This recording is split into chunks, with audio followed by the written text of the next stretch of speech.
Uh, I'm interested. That's interesting. They include the leprous judgment on Gehazi as a miracle as well.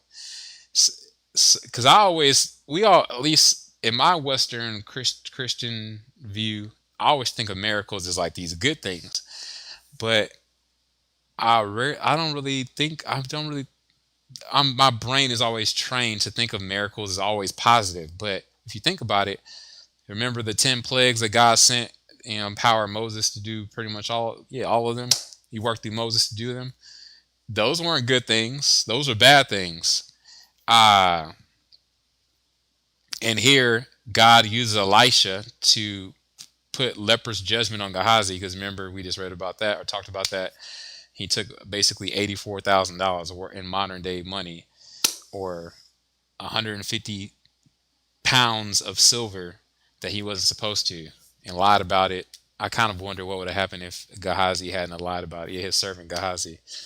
So that was a miracle. So that actually, as I'm talking this out and processing this, it makes me think about how miracles, any power, because there's people that perform what they might consider a miracle or like magic or things through satanic power, right?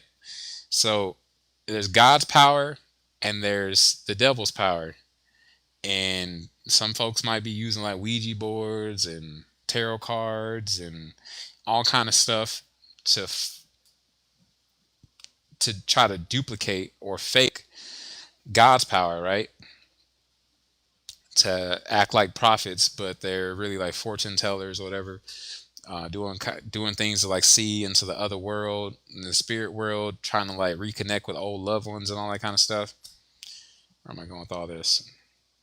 There's God's power, and then there's everything else, Satan's power. So we're either operating under God's power or Satan's power. And just because somebody in a Christian circle, this goes an example where people can use God's power. God sometimes might authorize a Christian to use power in a way that might have a negative outcome. I don't have any current examples of that, but I'm sure there's people out there that have them. But here we have an example of, yeah, he sent. That's why we got to be careful of like saying bad things about the Lord's anointed.